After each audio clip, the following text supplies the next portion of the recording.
சரி தொல்லி தூரமா கொண்டு போய் சமாதானப்படுத்து. Excellent, thank you. ராம், யார் அவங்க? மைதிலி. இப்ப அப்படிதான் நீங்க கூப்பிட்டீங்க? ஆமா தானே? ஞொட்டு. யாரு? இல்ல இதோ வரேன். அதாவது உங்க காது தவறி என் வாயில விழுந்திருக்கும். காது தவறி வாயில விழுந்துச்சா? வளரல. என்னப்பா இது?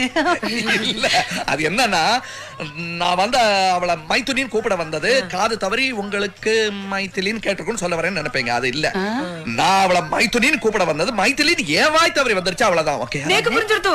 அவ மேகியோட சிஸ்டர். ஓ, அனித்தியானோ? சீச்சி சேச்சியானோ? இல்ல சீச்சினா, அவங்க ரெண்டு பேரும் ட்வின்ஸ் அப்படின்னு சொல்வேன்னு எதிர்பார்த்தீங்க. அதுதான் இல்ல. அவங்க ரெண்டு பேரும் சாதாரணமா எல்லாரையும் போல அண்ணன் தம்பியா பிறக்க வேண்டியவங்க அக்கா தங்கையா பிறந்துட்டாங்க. அக்கா தங்கச்சிங்கிற ஜாட வேற வேறையா இருக்கு. மாமா நான் ஒன்று சொல்லட்டுமா? கேள்வி கேட்கறது ரொம்ப ஈஸி மாமா, பதில் சொல்றதுதான் கஷ்டம். சொல்லி பார்த்தாதான் தெரியும். உடனே நீ என்னப்பா எதுக்கு டென்ஷன் ஆற? எனக்கு ஒரு டென்ஷன் இல்ல, நான் எனக்கு இப்ப என்ன சொல்றதுன்னே தெரியல மாமா. ஐயோ இல்ல எதனா சொல்லிடுவேன்னு வச்சுக்க. இவங்க அக்கா தங்கச்சிக்குள்ள சண்டை என்னாலதான். மனசிலாய் இல்ல லாயெல்லாம் இல்ல,